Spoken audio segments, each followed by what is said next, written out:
तो hello student, कैसे हैं आप सब। होप आप सब अच्छे होंगे और आपने पीछे के सभी लेक्चर अच्छे से देख भी लिए होंगे। तो आज का हमारा टॉपिक है French geographer.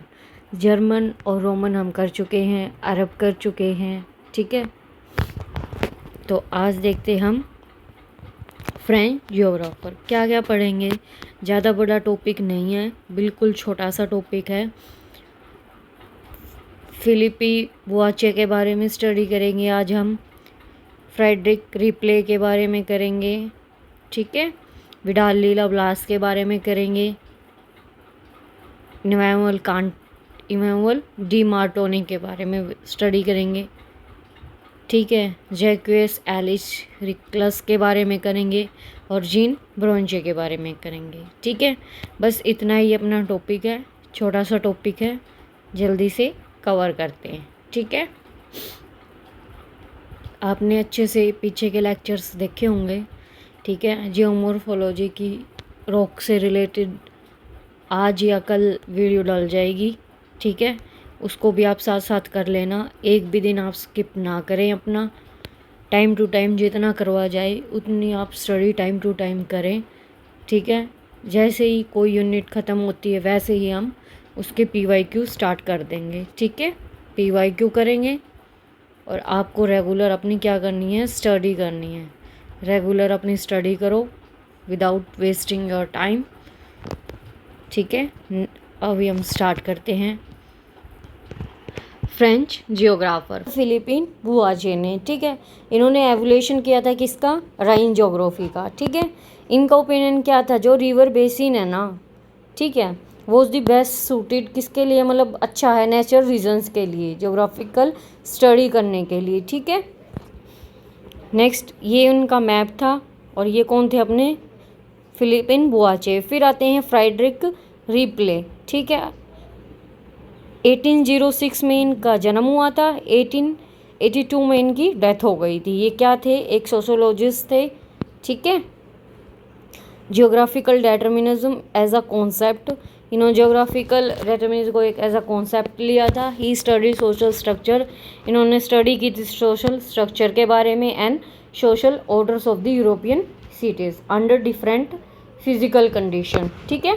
Next he further explained that environment, occupation, social type, European society had to be studied in association with one another. Hence evolved a formula termed, कौन सी टर्म दी थी इन्होंने, फॉर्मूला टर्म दी थी place, work और फोक के बारे में, ठीक है, और habitat economy and societies.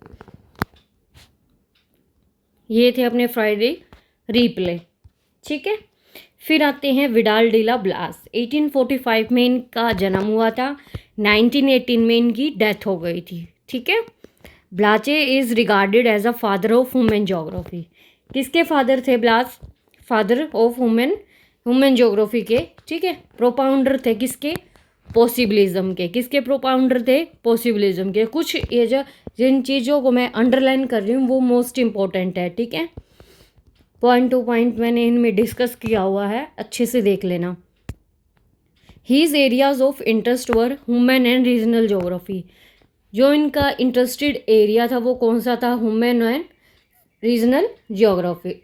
His regional geography of the world, ठीक है। Regional geography of the world, geographical universally, geography of France, ठीक है, and geography of eastern France.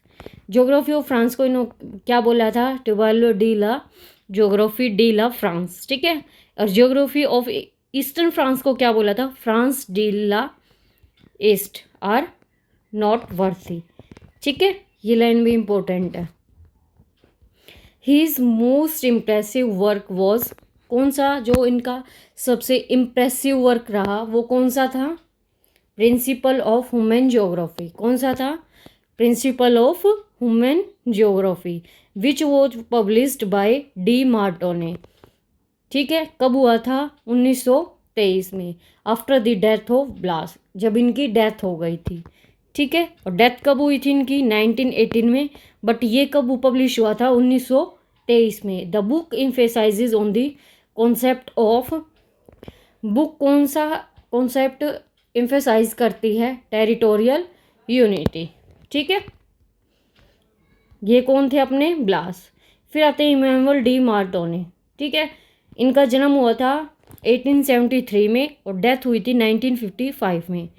Prominent geographer थे ये। क्या थे ये? Prominent geographer. A discipline of Blache and founder of, किसके फाउंडर थे ये? फिजिकल ज्योग्राफी के, जनरल फिजिकल ज्योग्राफी के, स्पेशली जियोमॉर्फोलॉजी के। किसके? Specially geomorphology.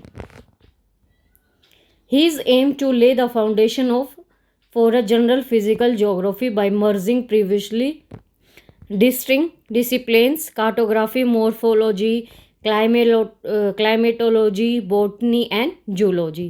इनका जो एम था वो था जनरल फिजिकल ज्योग्राफी। ठीक है, मर्ज किया था फिर इन्होंने कुछ कार्टोग्राफी, मोर्फोलॉजी, क्लाइमेटोलॉजी और बोटनी एंड जूलॉजी। ठीक है, जो इनका कंट्रीब्यूशन था वो था जियोमॉर्फोलॉजिकल एनालिसिस पर। किस पर था? जियोमॉर्फोल एनालिसिस पर, नेचुरलिस्टिक एक्सप्लेनेशन पर, were great importance of geographer in France and across the world.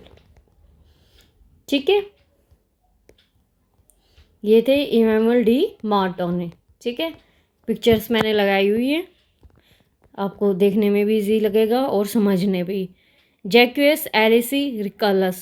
ठीक है, 1830 में इनका जन्म हुआ था, 1905 में इनकी डेथ हो गई थी। He was involve in writing world of regional geography. इन्होंने क्या इन्वॉल्व किया था राइटिंग में? वर्ल्ड रीजनल ज्योग्राफी को, popularly known as Nouvelle geographical Universelle and physical geography La Terre. ये इंपॉर्टेंट है, यहाँ से क्वेश्चन पूछा गया। ठीक है, फिजिकल ज्योग्राफी लातेरे क्वेश्चन आ सकता है। बुक किसकी है, क्या किसने पब्लिश किया था, कि कौन इन्वॉल्व थे। ठीक है, फिर आते हैं जीन ब्रोंजे। 1869 में इनका जन्म हुआ था, 1930 में इनकी डेथ हो गई थी। इनका जो वर्क था, कंट्रीब्यूशन था, वो किसका था? कौन मेन वर्क क्या था इनका? जियोग्राफिक ह्यूमैनी। क्या था? जियोग्राफिक ह्यूमैनी। ईसाई डिक्लासिफिकेशन ऑफ पॉजिटिव। ठीक है, in this method of geographical study emphasize two principle. इसमें क्या? दो प्रिंसिपल एम्फेसाइज करते हैं। ठीक है, कौन कौन से? Principle of activity and principle of interaction. ठीक है, ये दो प्रिंसिपल थे। ये हैं अपने जीन ब्रोंचे। आज का टॉपिक अपना इतना ही था। ठीक है, इसमें ज़्यादा कुछ नहीं है फ्रेंच ज्योग्राफर में। ठीक है, कुछ चाइनीज़ भी देखने हैं। ठीक है, ब्रिटिश भी हैं, इंडियन भी है, बाकी उनमें इतना कुछ है नहीं। अगर कुछ इंपॉर्टेंट पॉइंट्स हुए उनमें तो मैं उसको एक ही क्लास में कवर कर दूंगी, तीनों टॉपिक्स को। तो कल सभी ज्योग्राफर्स जितने भी हैं कल वो फिनिश हो जाएंगे सभी। ठीक है, कल रॉक्स की यूनिट भी लेके आ रही हूँ मैं। रॉक्स का टॉपिक जो अपना पेंडिंग में है वो भी करेंगे। ठीक है, 4 से 5 क्लास और हैं ज्योग्राफिक थॉट की, फिर हम इसके PYQ लगाएंगे जल्दी से जल्दी। ठीक है, फिर हम इसके PYQ करेंगे। तो ये अपनी अब साथ साथ कर लो ताकि PYQ करने में आपको भी इजी लगे। ठीक है, जिससे आपकी प्रैक्टिस भी हो जाएगी। अभी ज़्यादा कुछ इतना डिटेल में मैंने करवाया नहीं है, बाकी जो जो इम्पोर्टेंट पॉइंट थे, जो एग्ज़ाम पॉइंट ऑफ व्यू से आपके लिए अच्छे थे, वो सब मैंने करवा दिए हैं। ठीक है, अच्छे से अपनी तैयारी को अच्छे से करिए। अभी अक्टूबर में आपके फॉर्म आ जाएंगे। ठीक है, ज़्यादा टाइम नहीं है, अगस्त, सितंबर, अक्टूबर, 1 मंथ मिलेगा, वो आपका फॉर्म में निकल जाएगा। ठीक है, बेटर है अपनी तैयारी को अच्छे से करते रहिए। ठीक है, तो स्टे कनेक्टेड। होप आप सबको क्लास अच्छी लगी होगी। ठीक है, मिलते हैं कल एक नए सेशन में। Thank you.